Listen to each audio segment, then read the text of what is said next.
Okay, go over the plan one more time because I'm not sure I really get it. We're going to put you in that special suit, cover you with pig's blood, and put you down there where the 20-foot-long anaconda is. And the anaconda will swallow you whole. And then what? It'll poop you out, eventually. See, there's something I'm not picking up on here. Maybe you're going too fast or something, or I don't know, maybe I'm being too literal. Am I being too literal? It sounds almost like someone or something is going to eat me, so. The anaconda. Okay, and who is this anaconda? No, it's a snake, the world's largest snake. I don't think that was really spelled out during the audition in New York. People hear what they want to hear. All right, so the snake is trying to swallow me, and I'm fighting it off, and at the last moment, your people hit it with what? Some kind of laser that blows its head to smithereens?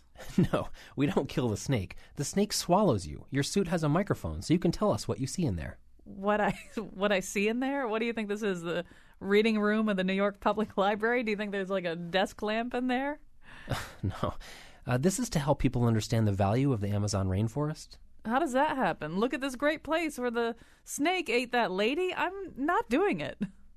Is there anything else you would consider? How about if you run through the jungle wearing a monkey costume until a jaguar jumps on your back? No. You could lie very still while a vampire bat sucks the blood out of you. What kind of place is this? You could step on a freshwater Amazon River stingray, and one swipe of its tail pierces your leg and injects you with poisonous slime. I don't think that's not even a real thing. It totally is. These are amazing aquatic animals. Okay, how about if I join hands with semi-naked, attractive villagers and we sing a song of peace or something? And then piranhas eat you? Yeah, something like that. Today on the show, the snake that did not swallow, the Pope who let dogs into heaven, and the Harvard professor who went to court over $4. And now the star of Angels with Pooper Scoopers, Colin McEnroe. That's right. It's because of the Pope's decision to let dogs into heaven. We're making the movie Angels with Pooper Scoopers. It's like a holiday thing. All right, so it's time to do the nose. We're really excited about that. We really are excited about this. I mean, here's the problem with the nose this week, is that I can always tell that James sort of wants to do one thing that has some real substance to it. But the really insubstantial things were so alluring this week. They glittered on the shelf. It's like such appealing baubles that we just couldn't accommodate them. So joining us from the Mark Twain House is Tracy Wu Fastenberg. From Trinity Cine Studio is James Hanley, and from her own kinetic dance troupe you'll be hearing all about the Nutcracker, but covered with eyeglass glue and glitter, Carolyn Payne, actress, comedian, writer, and dance impresario. But we'll come to all that. Although you could just quickly say, because people they could order their tickets right now while they're listening to you. They should, yes. You can go online, www.kineticdance.com, and that's CONNETIC, dance, DANCE.com, and get your tickets. We open tonight and run all weekend. To the Nutcracker? The Nutcracker Sweet and Spicy. I went last year. It's really fun. I mean, it's the Nutcracker Sweet as you've never seen it before. They actually do have an anaconda on stage this year. Wearing an ugly sweater. Wearing an ugly Christmas sweater. Yes, and tap shoes. It swallows the sugar, or a tap shoe. Swallows the sugar plum fairy whole. All right. So as much as we want to get right to the anaconda, we can't, because whenever James Hanley is on, for some reason or other, the Pope does something. And so the Pope, you're not even Catholic, are you? No. He's not even that big a fan of the Pope. I was made to go to Catholic school for a while because my father was a teacher there, so it was like free education, but I can't say that I was philosophically aligned. Well, trying to console a distraught little boy whose dog had died, Pope Francis told him in a recent public appearance on St. Peter's Square, paradise is open to all of God's creatures.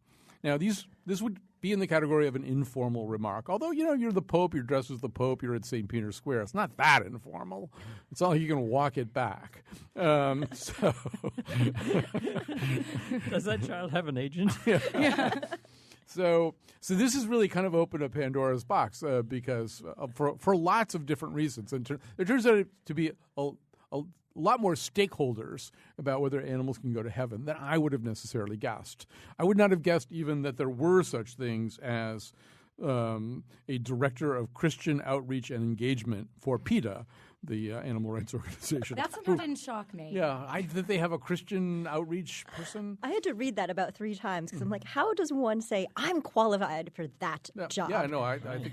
Well, so James, you are now our expert on Catholic theology, so I'll let you start this conversation off anywhere you want to. Well, I've been studying for some time now on theology, but no, the thing that actually struck me with that whole thing with the PETA having an outreach, a Christian outreach, was one thing, but they also got a statement from the National Pork Producers Council to reassure you that it was still okay to eat pork and that slaughtering animals was okay, and it seemed like a sort of like they rushed out with this statement to make sure that people weren't going to start wondering about pigs and cows going to heaven.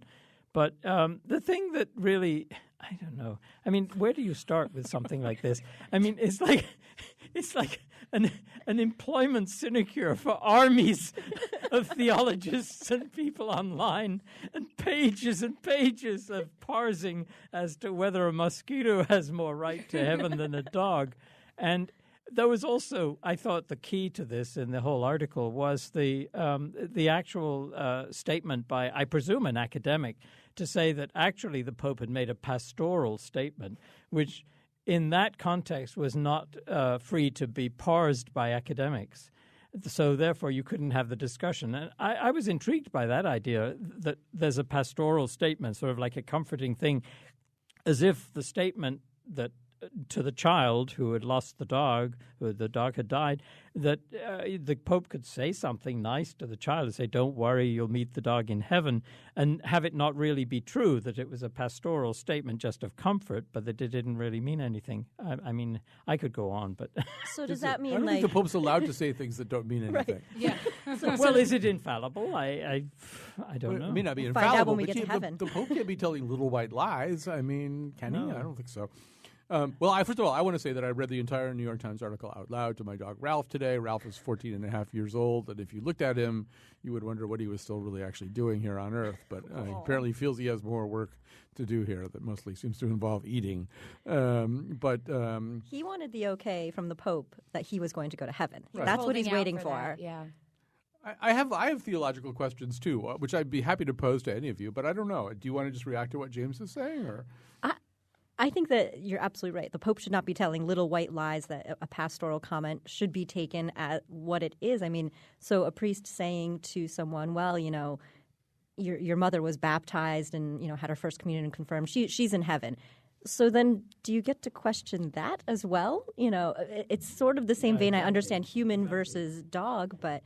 I mean, there is a serious side to this in the sense of, like, if you have rules, if you're going to start laying out rules and say one thing is better than another, like if you're a believer, you get something that you don't get if you're not a believer, and then you start to make comments about things like dogs or pets, beloved pets, and you get yourself into a really thorny swamp, really, that you can't get out of. I mean, because you're talking about privilege and special deals and like whether a person, so how can you prove something to somebody sort of theologically that the dog has no soul and therefore doesn't deserve to be in heaven? I've seen signs outside churches where they're like, blessing of the animals this Sunday. That's right. Mm-hmm. That's right. So is it animals that are blessed that he's referring to? Well, I mean, we are not allowed to parse this statement. Oh, that's right. I forgot. But then again, Sorry. we're not necessarily academics, so we are allowed to rip this apart as much that's as right. we want. Yeah, as long as you don't have an advanced degree, you can say it. The statement, as quoted, was that paradise is open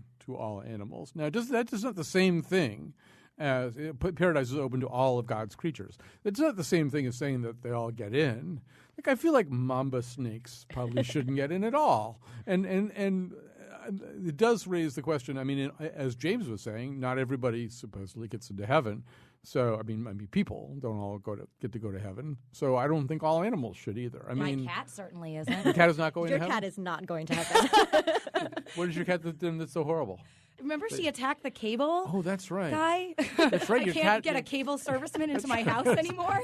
That's right. I'd forgotten about the cat that attacked the cable guy. Yeah. In fact, the anaconda snake thing, I was watching that and I was like, if I let my cat attack me, can I get a reality show for it? There Are you you go. getting ahead of? You're getting ahead of the next topic. Is there a purgatory for animals? See that Now we're getting deep. we're way above my pay grade. But I do think, I mean, It's like probation, right? yeah, Yes. it was just sort of. I was surprised by the speed at which, and this goes back to James's original point, all sorts of people swung into action on this. I mean, I would have thought it was this kind of charming little thing that the Pope said, that might be kind of fun to talk about. But first of all, I mean, according to the senior director of faith outreach at the Humane Society, again, I didn't know they had these positions, but Christine Guttelbin said, my inbox got flooded. Almost immediately, everybody was talking about it. And then the article quotes all these professors of theology about all this. And there's a Christian outreach and engagement person for PETA. And then, of course, the spokesperson for the National Pork Producers Council said they certainly do not mean that slaughtering and eating animals is a sin. He points out that in Genesis, man is given dominion over the fish of the sea and over the birds of the heavens and over every living thing that moves on earth, and told that it's okay to use gestation crates. And that's not actually in the Bible. And so he says, so while that dominion means use for human benefit, it also requires stewardship, humane care, and feeding, which I might add the pig industry does not engage in for the most part, something all farmers who raise animals practice every day of the year. Not actually true. But yeah, go ahead, James. I was going to say, that particular statement about dominion over the fish and the birds and the animals and stuff, that seemed to come out of a prepared thing that somehow was ready to go. I mean, that was really quick to come out with something like that from the pork. It's like they have this fear that everyone is just going to turn Right. vegetarian. That they've been meeting for months, and like had this statement ready. This is what we do in case everyone stops eating meat. For religious reasons, for biblical reasons. Right, so. exactly. I mean, it's really because that particular term saying that you have dominion, so you can basically use animals in any way you want. And it sort of like seemed a very self-serving piece of boilerplate that had been worked on. So that means you could use the same quote for, cockfighting or, all kinds of other things too. That's right. And people do. I mean, that quote gets, I should say, we're going to be moving on to another topic pretty quickly, but if you did have something you wanted to say about this, 860-275-7266, 860-275-7266. But that Dominion quote it's trotted out a lot. It's trotted out in fairly serious conversations about environmental stewardship and stuff like that. But not by the pork producers. Well, I've seen it. I think when Peter Singer wrote Animal Liberation, which was, one of the really groundbreaking books about the rights of animals, and that would have been about maybe 1980-ish, maybe a little bit later than that. I remember that was one of that quote from the Bible was sort of brought out because Singer's fundamental argument was that animals have rights and that they're able to they have interest. In other words, an animal has an interest in not being killed, and something that can have an interest has a right. And so as he began to explore that, the counter argument was often, one of the counter arguments was there's a theological basis for us being able to do to pigs whatever we want to. So it does actually open up a range of serious conversations. And as one of the animal rights people said, well, yeah, so we have to take care of if animals are worthy to go to paradise, then we have to be nicer to them. Not that we will or anything, but 860-275-7266. We do have a call coming in. We are going to have to switch over pretty quickly. We have 4 different topics that we'll be attempting here on the nose today. We are going to move over just slightly from animals going to heaven to anacondas who disappoint us. I'm just waiting. Don't get to go to heaven. Right. I'm just waiting to see. I'm just see if I can let. So as we're doing this a little bit later in the show, as I say, we'll be telling the story of Ben Edelman. He's a Harvard Business School professor who is a little bit of a self-appointed sheriff of the internet, but was very. Look at Woo. She's shaking her head already. This one really got her dander up. All right, so anyway, we'll be telling you the story of the out-of-date Chinese menu and how it almost brought down civilization. But here's Mike in Hartford. Hi, Mike. How you doing, Colin? Good. I listen to your show quite a bit. You're a good dude on the radio. I like NPR a lot. I'm just a little annoyed at your kind of chuckling and cavalier attitude towards the Catholic religion at this point with your panel there, because I don't see this kind of attitude with the approach to other religions, Well, first of all, I don't think we may be chuckling. I mean, chuckling doesn't necessarily mean hostility. I mean, in fact, a lot of us here in this room are big fans of Pope Francis and the fact that he's kind of been willing to bring this up. But I think you also have to have a little bit of a sense of humor about this stuff. I mean, to whatever degree the church. I mean, as I just said, it's a really serious subject in the sense that if you take what Pope Francis said absolutely seriously.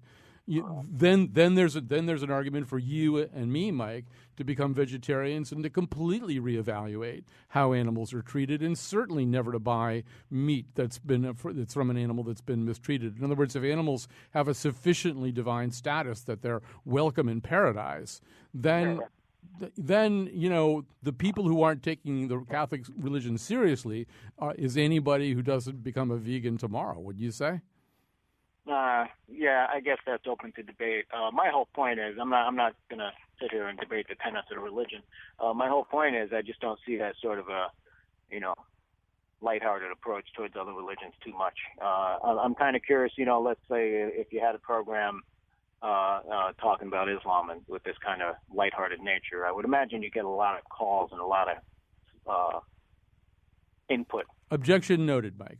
We are going to move on to anacondas here. So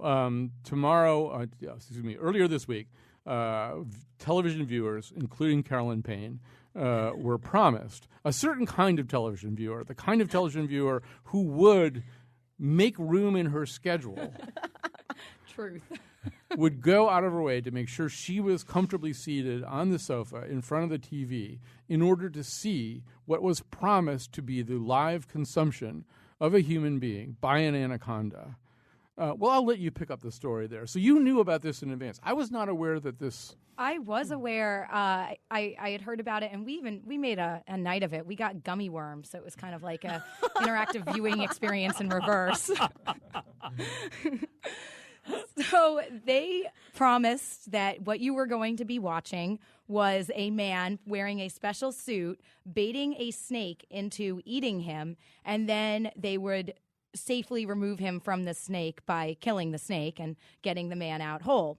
So what happened was not at all that. First of all, they couldn't get the snake. That they were looking for this live snake, but they were unable to locate this 25-foot anaconda. So they got one out of captivity, as I understand.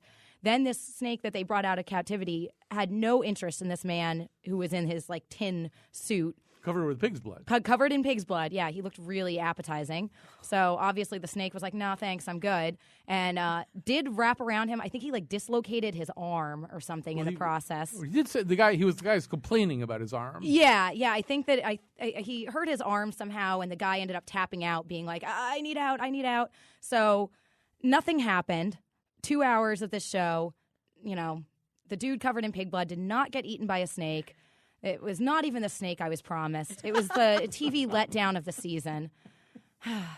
Wait, hold on a second. So, back up. So the snake, 2 hours of the snake not eating this guy. That's two full hours. Did he just wrap around him and just No, he did get his head into his the head. snake. At least his head and maybe a little bit of shoulders to it. Yeah. He got a little ways into the snake and was there for somewhere between 30 minutes to an hour, I think. And that was real. I mean, it was kind of like watching paint dry at that point, because you just have this guy sitting with his head in a snake and executives watching their meters, looking at the viewers dropping off at that point. Yeah, and he's on a mic, and he sounds like, it sounds like he's in space. He's like, it had that one small swallow for a snake, one giant leap for mankind kind of thing. It was really... I mean, the snake, rather than eating him, the snake kind of tasted him. Yeah. Maybe they had a dress rehearsal and it didn't go so well, and the snake was behaving badly because of that. No, that was Peter Pan. That was last week. Because in the video that we saw, this sort of shortened version, thank God that you guys did not make me sit through 2 hours of that. It seemed a little more exciting than that because big baby. It seemed a little more exciting, and I'm using air quotes here, than that because there was some action that was. It was so they condensed. I mean, if you took this special and condensed it, sure, it would appear to have a little bit more pop and sizzle to it. A but great 4-minute special, right? Yeah. This man has, first of all, I mean, I'm not entirely sympathetic to this man. His name is Paul Rosalie. He is a naturalist and a filmmaker, and he was doing this to call attention to the Amazon, although, as we pointed out in our introduction, it seems like an odd way to really sort of show the world that the Amazon needs preservation. I agree it needs preservation, but why do this? And he really has sort of come in for a certain amount of criticism and even ridicule at times. And I don't want to pile on.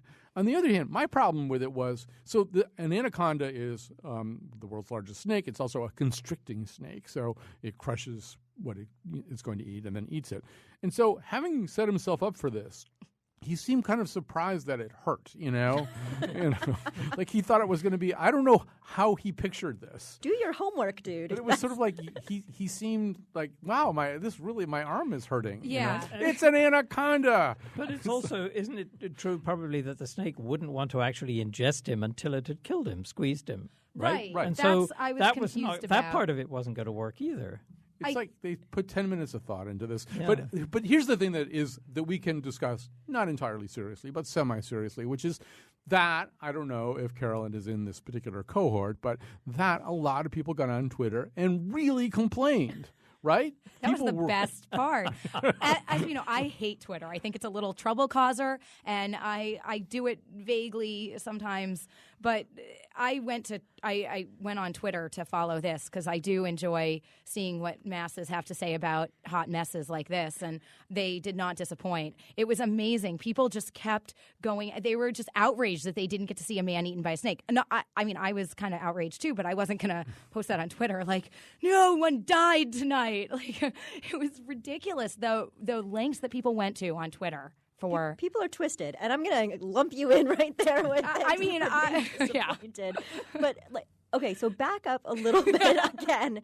The end result was going to be once he was eaten, he was going to be removed from the snake by the natural process, or by yanking him out, or no, they were going to kill the snake. Okay, then how the heck is that going to raise awareness for the Amazon if Yeah. that was the end result, was a dead snake? Yeah, I'm not really sure how this got approved by anybody. You know, this is like what. Yeah, but I guess everyone's talking about it. It was great because what else are people watching on? What was it? What network was it? Discovery.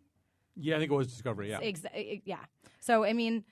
But it is confusing what they're start to finish. This whole thing seems very sick and twisted and poorly thought out from the very which is what made it great. The concept TV. of it, all the way down to the Twitterverse complaining about it. Everything about this is weird and twisted. If the Honey Boo Boo people had thought of this, they'd still be on the air.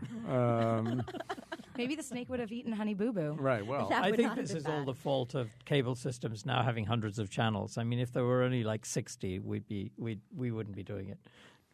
Well, if there were 60 and somebody thought of this, they'd do it.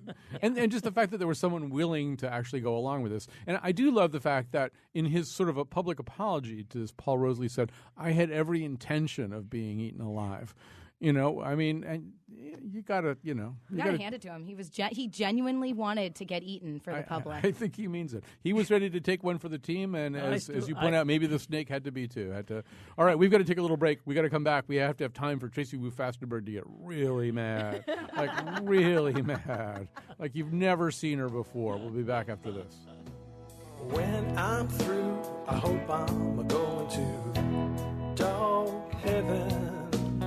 When I'm done, I know where I'm gonna run. Dog heaven. I'll shed some sin, and then they gotta let me in.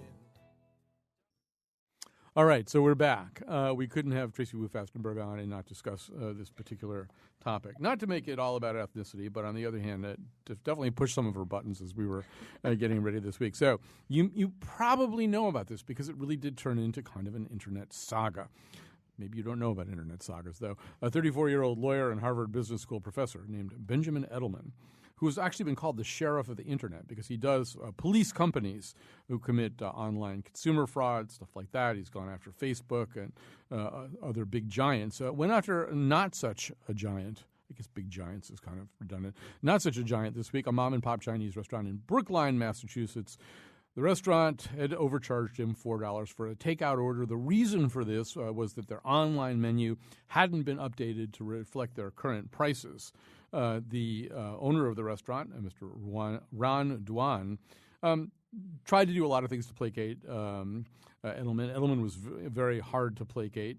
He didn't just want his overcharge remitted to him. He wanted triple the overcharge because he felt it was an intentional violation, and said there were actually statutes to back him up on that. He would threaten to contact the authorities. He did contact the authorities. It went on, but after a while, people really, because the emails, and these were these long, detailed emails, they were screenshot and put up on the internet, and the whole thing did sort of turn into something where people, I think, all over the world were starting to watch this, and it did have certain elements of bullying and entitlement. Would those be words that you would choose, Tracy Wu Fastenberg? Absolutely. This guy, I mean, he's a Harvard professor, so clearly he's intelligent. He's doing well for himself. And he's bearing down on this family-owned Chinese restaurant. You know, this guy came over from China when he was 3 years old. He's about our age, same age as Mr. Edelman about.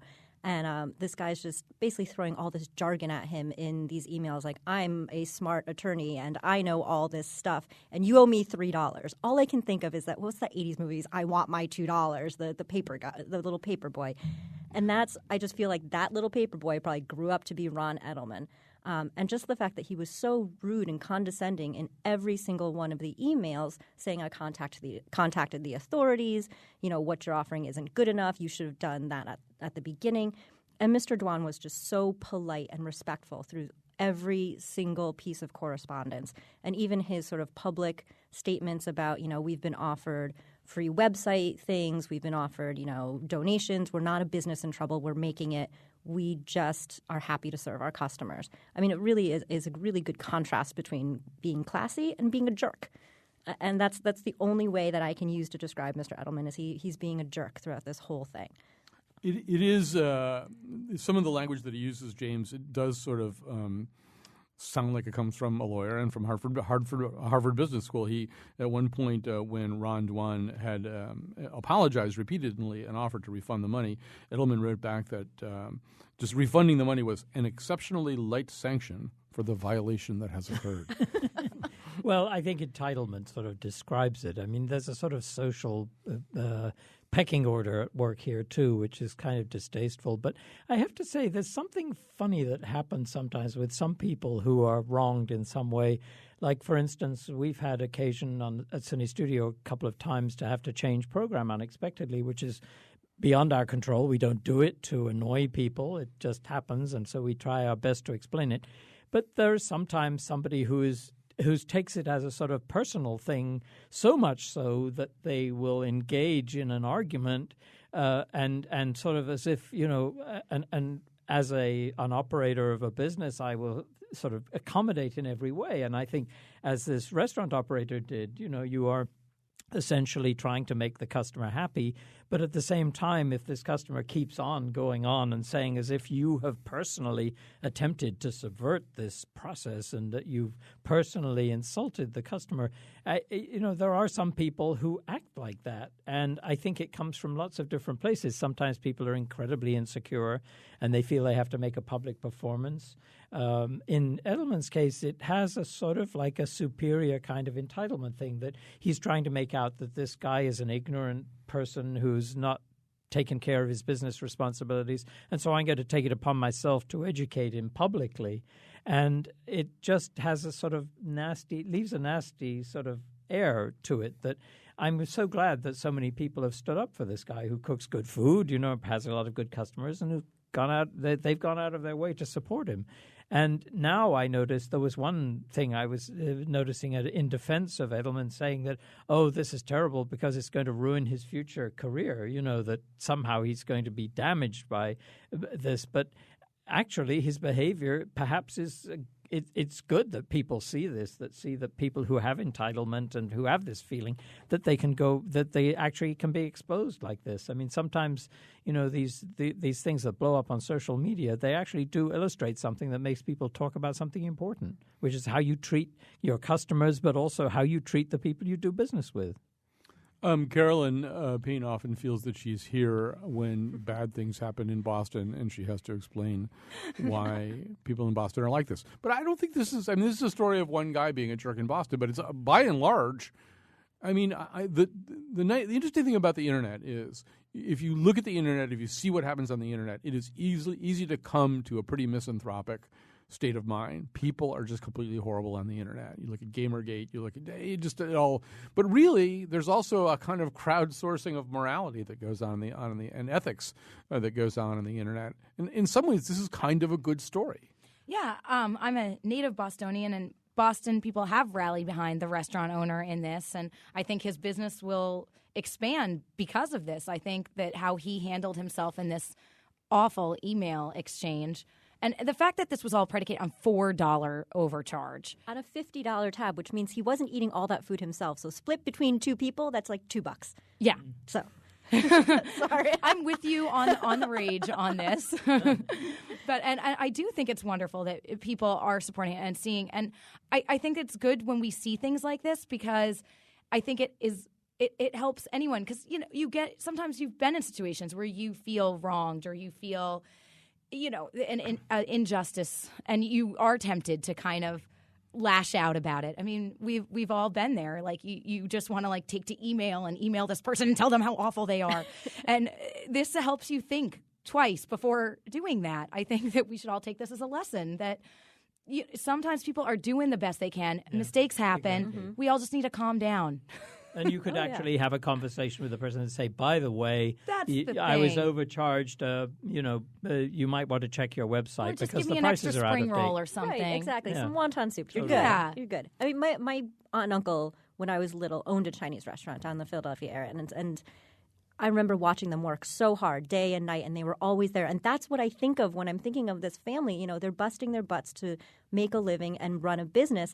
They're not sitting there necessarily going, oh, my website is out of date. And how many other websites that you go on to look at the menu are out of date? And you're going to get riled up about every single one. Yeah, and I think that he even admitted that their website has had the prices subject. Yep. The disclaimers are usually there. We are going to switch topics fairly soon, but if you wanted to chime in, 860-275-7266. 860-275-7266. I do think that Edelman's role as sheriff of the internet is not incidental here. And I do think that people who acknowledge the power that their role has over them have a hard time shifting out of it. My guess is that, with Inspector Javert, if he got overcharged for Madeleines or something, he probably was a lot like this too. And that one of the problems that they have is in differentiating size and people and humanism. I mean, taking on Facebook is admirable, and the stuff that Edelman did in terms of pointing out stuff that Facebook was doing that was a pretty huge violation of privacy. And I think he's also done some other stuff with Google where he caught them they used to shade the color of their ads so you'd know it was an ad, and then they stopped doing that. He was the guy who kind of caught them at that. But he makes $800 an hour as a business consultant in addition to his Harvard gig. And I think, that probably makes him kind of a 1%er to a certain degree. And at a certain point, you kind of lose sight of the realities that Tracy's talking about. Absolutely. That, people are out there just, Facebook should have its act together, given its valuation and stuff like that. These people, they're doing the best they can, and they didn't update the menu. It seems like a kind of a different thing and a different scale.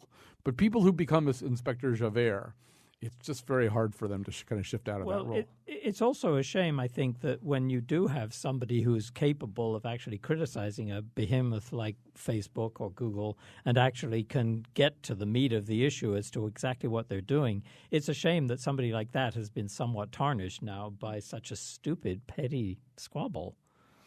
I do think, one of the stories that we're not taking on this week is there just wasn't time and room, and it really requires maybe a whole show that we need to talk about sort of some of the plagiarism scandals that's happened. But this week, Malcolm Gladwell was among the people added to the list of New Yorker writers accused of plagiarism or something that kind of looks like plagiarism. But one of the things that I noticed with that story is there are these two guys who have a site, and they run it anonymously, and they are sheriffs of this. And they can be pretty unrelenting. And I was sort of looking at the way they were criticizing Gladwell and sort of thinking, well, is that plagiarism exactly, or is it something else? Are they going too far? Are they turning into Inspector Javert? After you've caught Jonah Lehrer, you've caught this other person. Now you're going to get Malcolm Gladwell too. And I think that thing does sort of acquire a kind of momentum and power after a while.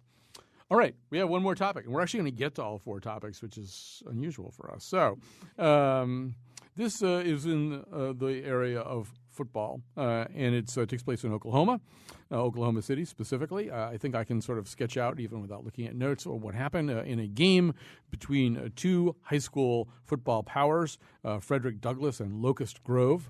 The referees made a mistake. They made a mistake it involved a coach pacing up and down the sidelines and smacking into the referee. And the referees made a mistake in the way that they assessed the penalty. It was a penalty, but they used it to negate a touchdown by the Frederick Douglass team instead of assessing it on the kickoff that would have followed the touchdown. So, and everybody now agrees that was a mistake. The touchdown should not have been wiped out. And possibly if that had happened, the outcome would have been different. So Frederick Douglass High School went to court. They went to court and sued for the right to replay the last 66 seconds of the game. The court has since then ruled. It was a New York Times article earlier this week, but since that time the court has ruled. Maybe I'll just sort of like save that, like I'm Judge Judy or something, and kind of tell you what happened. But so I don't know who wants to go first on this one. This one has me a little bit more enraged also. Because it's a football game. It's not It's a high school. It's a high school football game. And I actually don't care even if it were an NFL football game. I understand more money's involved there, but again, not a football fan. And yet I seem to wind up with a lot of football related topics when I'm on. But this is a high school football game. I understand the students are disappointed and the players are going to be disappointed, but it doesn't belong in court. You know, you think about taxpayers' dollars, all of the resources from a public school system that are going to go into this. And the students could have a valuable learning, teaching moment here where, you know what, sometimes people make mistakes. Sometimes adults make mistakes. And you still have to live with the consequences. But at the end of the day, it's going to be okay. You can't just kick and scream about things that don't go your way. And at the end of the day, I don't think any of these kids' futures are going to be that affected by it. Because if you don't learn that lesson, if you don't learn not to kick and scream when things don't go your way, you grow up to be Ben Edelman. Yeah, I don't know. Is there another thing to say? I mean, I think she sort of summed it up pretty well. I don't know if there's another thing to say about it or not. No, I agree entirely. I mean, I just think there's an expectation in some quarters to do with football in particular. I think it's particularly intense there. There is that expectation that it isn't really a game, that it's kind of like it's competitive on a different level, therefore it's worthy of litigation. But in the midst of education, the particular nature of being able to educate young people that, you know, things happen and you deal with them, and things like you know, it's like you can't actually parse all of this and actually make everything absolutely fair. What kind of a lesson is that? I totally agree. I mean, it's crazy. Sometimes you just don't get a do-over. Yeah. And you know it was wrong, and everybody knows it was wrong, but you move on. And that's something that says that what you were playing was a game. Not like, you know. Well, I think also it does, you know, as you said, sometimes you don't get a do-over. But I think we live in a do-over society more and more. And I think in the world of sports, more things are redressable than used to be. Most sports are now adding at least some form of instant replay if somebody makes a mistake on the field, at the professional level anyway. A lot of things are now reviewed. You know, they look at the video over and over again. And basketball games are really getting slowed down sometimes. Well, they have to stop and look, and did the clock expire before the shot got taken, that kind of thing. So there's this kind of sense that things can be reviewed, things can be redressed, that the first decision that gets made doesn't have to be the last word, that no doesn't mean no, yes doesn't necessarily mean yes. And maybe I'm forcing a comparison here, but that does seem to me to be the kind of Ben Edelman problem, right? Is that, you know, no, this isn't the last word, and then the next word is, well, yeah, I'll refund your $4. No, that's not the last word either. I want $12. Exactly. And then at one point, I think what Edelman said to the proprietor of the restaurant was that he wanted 50%. He wanted 50% off. He wanted his entire order. Yeah, he wasn't even sure what he wanted. Yeah. It's like he kept on changing the playing field here and saying, "Oh, by the way, 50% off." it's like it was like a toddler's tantrum kind of thing about negotiating with a parent, about what he was going to get. With a lot of references to Massachusetts statutes. Right. Yeah. Yeah. But I think the Oklahoma thing does have a little something in common. This kind of sense that we don't ever have to take the first answer for the answer. There's another answer and another answer, and that we really can be that toddler, stamping our foot and holding our breath until we get what we want. And I'm, Frederick Douglass, I'm sure they're perfectly nice kids and perfectly nice administrators, and I'm not suggesting that they're all going to grow up to be Ben Edelman, but there's that lesson that's being taught over and over again. Don't accept the answer that you're given. And obviously, questioning authority is good, something we actually all approve of here. But there's sometimes, as you suggested, that you have to accept the harsh reality that you just didn't win this game and somebody made a mistake. Right.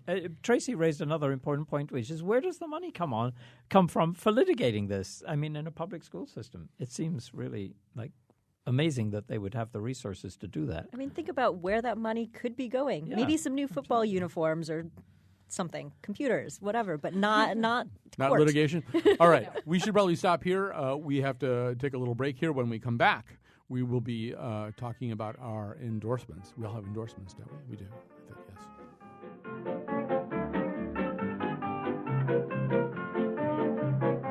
On my dime bag, give me my change back. On my dime bag now. On my 10 cents, give me my money. On my dime bag now. Now I've got a gal that's cross the lane, shake the chim like rattlesnake. I've got a gal lives on a hill, she won't do it, but her sister will. I want my money back, give me my change back. On my dime bag now.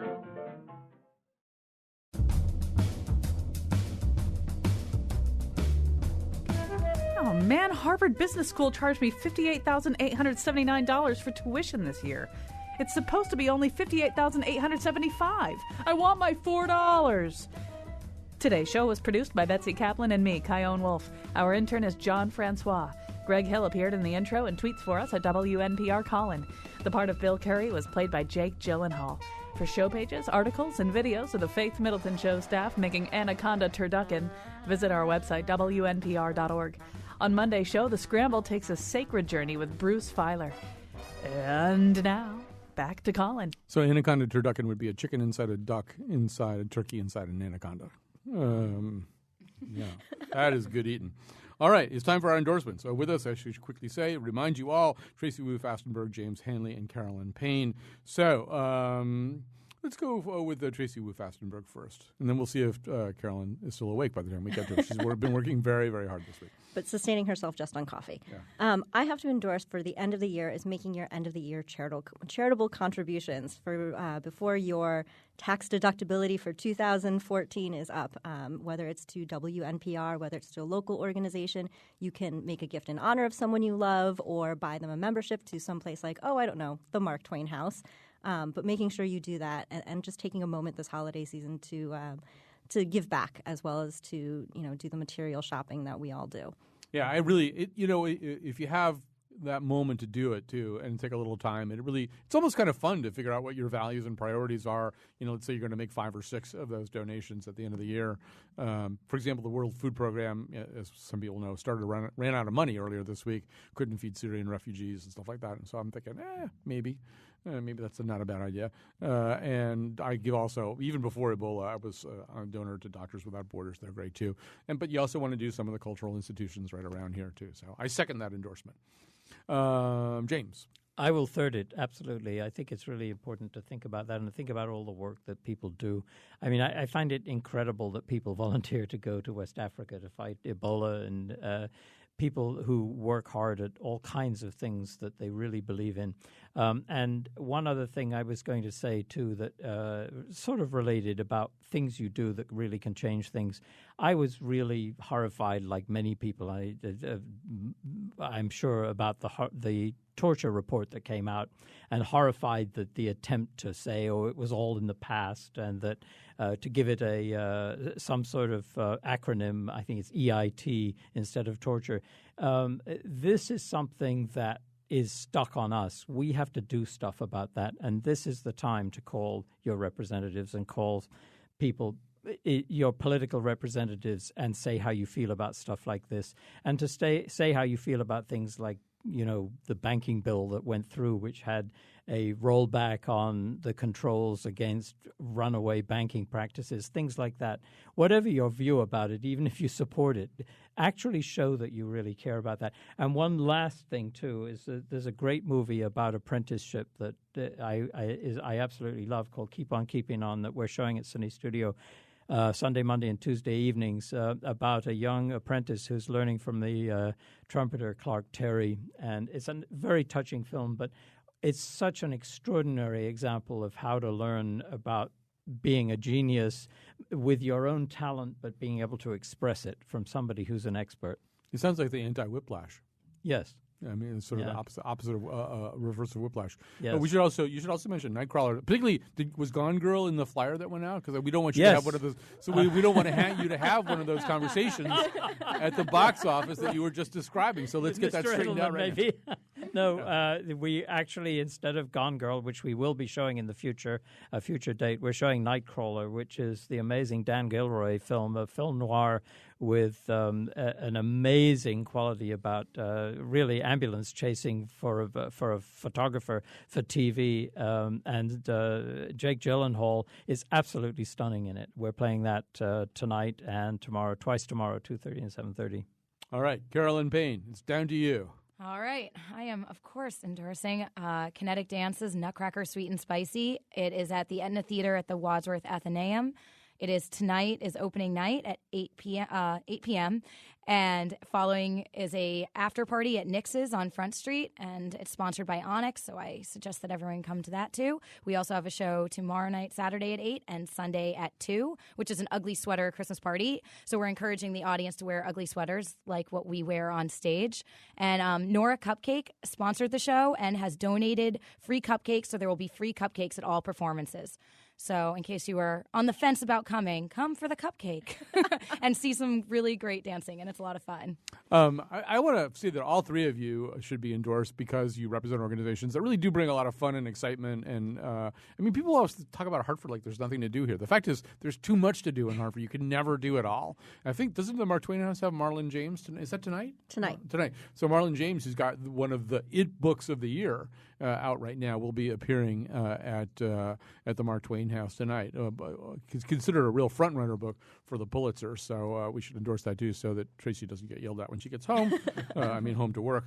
I will quickly endorse a few things. One of them is I'm so late to this party, but the podcast 99% Invisible. If you listen to podcasts at all, it's a podcast about design. I would recommend the one of the most recent ones. It's actually not the most recent anymore.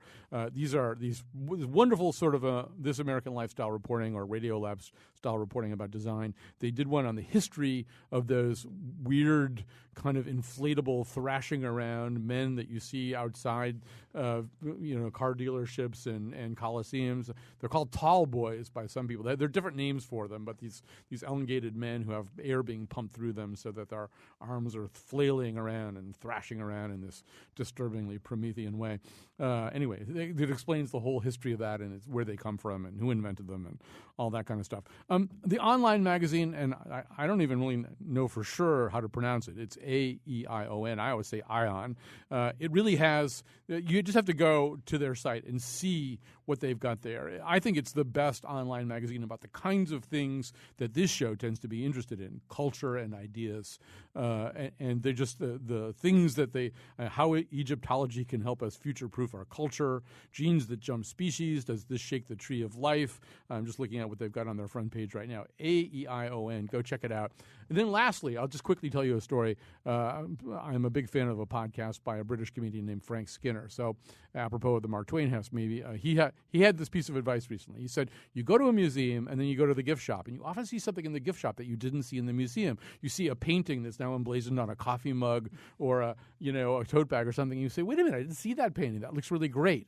So his suggestion is go to the gift shop first, see what they put on, see what they really feature on all their postcards and stuff like that, and then go to the museum and make sure you don't miss it. I never thought about that before. All right, interesting idea. Thanks to Tracy, to James and Carolyn. We'll be back on Monday with The Scramble. On the radio.